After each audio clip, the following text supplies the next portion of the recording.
aprecio muchísimo a la maestra Norma Irene de la Cruz, consejera del INE, del Instituto Nacional Electoral. Maestra de la Cruz, muchas gracias por contestarme. Buenas tardes.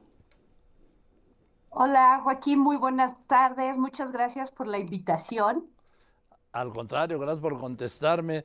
A ver, estamos en el tema de la reforma electoral. Esta comisión que encabeza Pablo Gómez ya hizo una presentación a la presidenta de la República anoche en Palacio Nacional, donde estuvieron, como sabes, el líder de la Cámara de Diputados, el líder del Senado y la secretaria de Gobernación. Los 9 de los 11 consejeros del INE presentaron sus propuestas, pues, después de 5 meses de trabajo. El otro día esta comisión que encabeza Pablo Gómez, y por lo visto los batearon, ¿no? Maestra. Perdón, Joaquín, es que te perdí en los últimos, Sí, bien. la última parte, La te última perdí parte un es poquito. que 9 de los 11 consejeros del INE se reunieron ahí en la calle de Barcelona con la comisión que encabeza Pablo Gómez, le entregaron las conclusiones o sus propuestas que elaboraron durante 11 meses y tengo entendido que no les fue bien. Pues bueno, sí, efectivamente tuvimos este 12 de enero esta reunión con quien preside la Comisión de Reforma que nombró la presidenta Claudia Sheinbaum. Esta fue la segunda reunión que tuvimos. Entregamos un documento de poco más de 274 diferentes temas y propuestas. La mayoría de las consejerías estuvimos ahí entregando el documento y también estamos muy conscientes que es un proceso que está en desarrollo, ¿no? Como bien escuchamos, todavía no hay una propuesta redactada y llevamos varias inquietudes que nos parecen son necesarios atender en una reforma electoral. Tenemos ahí varias coincidencias con lo que hace rato mencionaba no solo la presidenta, también escuchaba al diputado Monreal, por ejemplo, la necesidad de revisar la fecha de la elección judicial, donde la concurrencia vemos que será un tema. También otros temas como la fiscalización, cómo vamos a hacer el ejercicio de fiscalizar el uso de los recursos públicos. Hay varios debates. Creo que es un ejercicio sano. También entendemos que varias de las opiniones de quien preside la comisión son opiniones de quien preside la comisión y nosotros que somos parte de un colegiado entendemos que cuando eres parte de un colegiado hay diversidad de opiniones y de visiones del mundo. Bien, una de las críticas que recibió Pablo Gómez es que rechazó la autonomía del INE y que esta mañana fue corregido por la presidenta Sheinbaum, quien reiteró, ratificó que la autonomía del INE no se va a tocar, maestra. Sí, para nosotros escuchar, obviamente estamos muy pendientes de todo el debate y esta idea creo que, y creo que el pronunciamiento de la presidenta, ¿no? Nos deja claro y creo que para nosotros nunca ha estado en duda, o sea, es necesaria no solo la autonomía y la independencia del organismo electoral, porque eso es lo que nos permite no solo la disputa pacífica, por acceder a los puestos de representación al poder, sino también eso es lo que nos permite tener pacíficamente transiciones. Y otra cosa, que tampoco van a ser elegidos los consejeros del INE vía el voto, sino se va a Sí, bueno, mantener. yo creo que esa desde el principio fue una de estas propuestas que nada más suena, son propuestas que suenan descabelladas y cuando piensas cómo lo vas a operar, bueno, te das cuenta que no se pueden llevar a la realidad. Ahora, maestra de la Cruz, ¿es factible llevar a cabo la revocación de mandato al mismo tiempo que la elección intermedia del 6 de junio del año que viene? Cuando digo, Pues, mira, habría que reformar la Constitución, claro, pero me refiero, ¿es físicamente posible? pues mira, yo creo que parece que ahí tienen una confusión, porque no es solo el asunto de cambiar la fecha.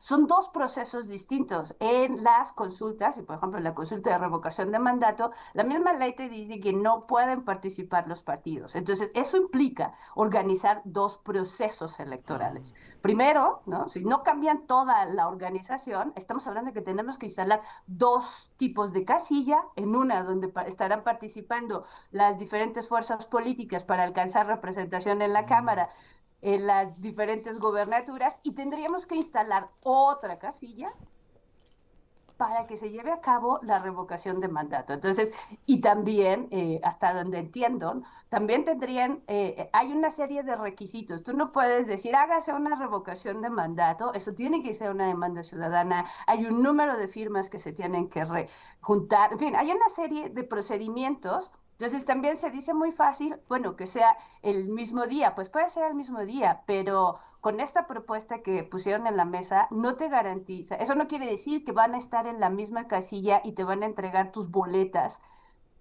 para elegir tus diputados, en caso de que haya gubernaturas, diputadas o gobernaturas, en fin, hay varios, vamos a tener muchas elecciones el 27 y por el diseño que tenemos de consulta y de revocación de mandato, no sería en la misma casilla, tendríamos, o sea, estaríamos en la misma, fíjate que estaríamos en la misma condición de la elección judicial, si O fuera el sea, mismo.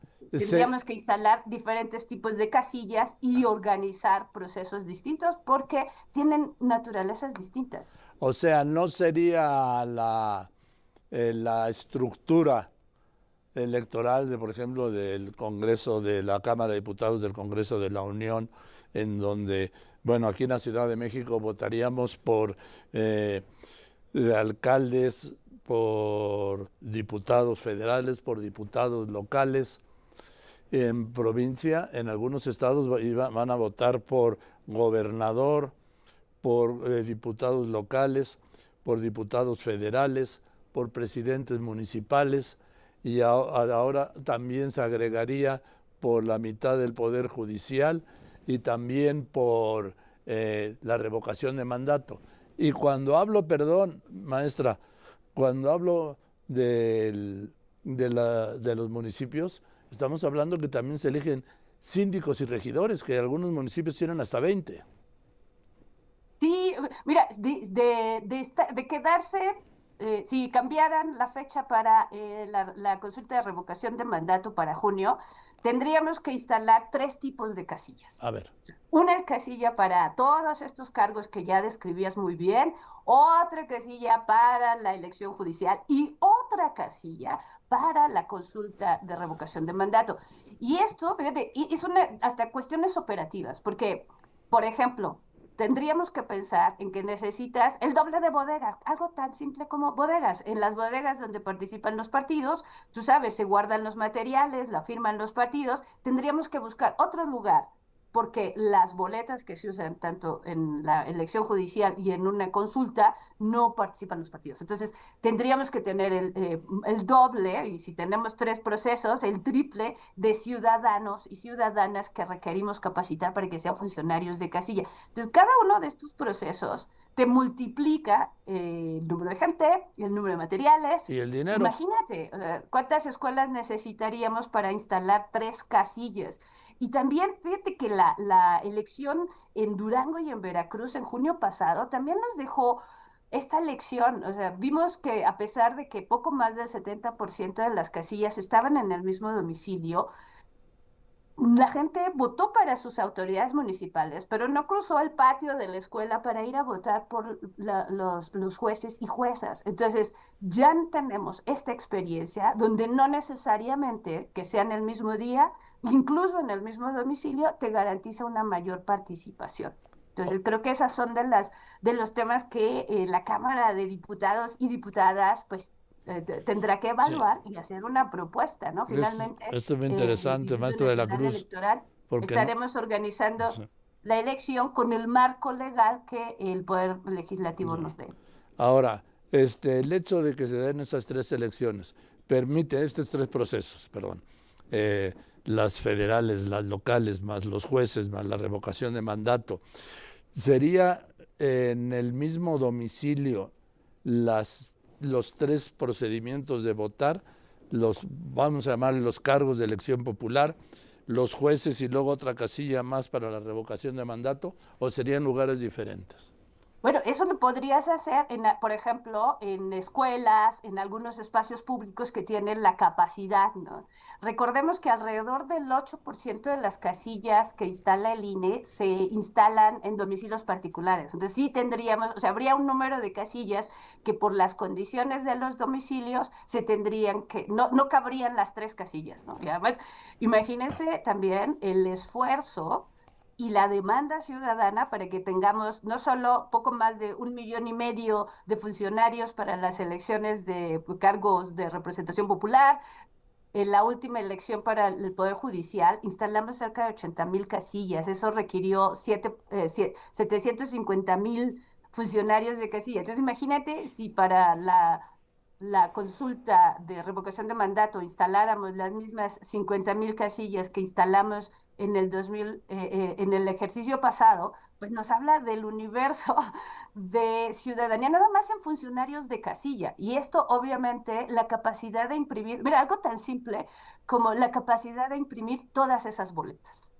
O sea, van a ser millones de boletas tan solo para el Poder Judicial, porque vamos a elegir poco más de 850 cargos en el 27. Entonces, el número de boletas, o sea, hay una serie de cuestiones operativas también, que no sé, por ejemplo, si Talleres de México y las empresas que imprimen materiales estén en condiciones de imprimirte materiales para 3 procesos electorales a Eh, tiempo, por supuesto. Además, dispara el costo. Por supuesto, o sea, imagínate, para hacer todos los mecanismos, cuando se termina la elección, tenemos mecanismos de recolección, o sea, mandamos coches para que hagan las rutas y vayan recogiendo los paquetes electorales. Tendríamos que organizar 3 rutas, contratar más vehículos, o sea, todo esto se va multiplicando porque obviamente necesitamos garantizar todos En fin. los procesos y cada uno de los pasos que garantiza la integridad de la elección o de las consultas populares o que tenemos que estar organizando. Entonces, obviamente, todo esto te va a elevar los costos. Así Por es. eso hablamos, por ejemplo, para la elección judicial, si en lugar de votarla en junio, votáramos en octubre, no es lo mismo que de los funcionarios y funcionarias que estuvieron en junio, de ahí sacamos la mitad de ellos irían hacia el poder, la elección del poder judicial, en fin, todo eso, y además ya vienes en una dinámica hasta Bien. de saber exactamente qué necesitas. Si lo En hacemos todo al mismo tiempo, y además al mismo tiempo donde, por ejemplo, los partidos en todo el país estarán en campaña, o sea, la demanda de materiales, de vehículos, todo se incrementaría. Habría una mayor demanda, menos oferta, y eso incrementaría el costo de los procesos electorales. En fin, pues maestra de la Cruz, te aprecio mucho que me hayas contestado y con estos aspectos que además yo creo que nadie tiene claros y qué bueno que los has puesto así, en claro. Te mando un Ah, saludo. muchísimas gracias, Joaquín. Un gusto y estamos a la orden para seguir platicando sobre Igual. este proceso. Sí, Muchas claro, gracias lo y buenas haremos. tardes. La maestra Norma Irene de la Cruz, consejera del INE,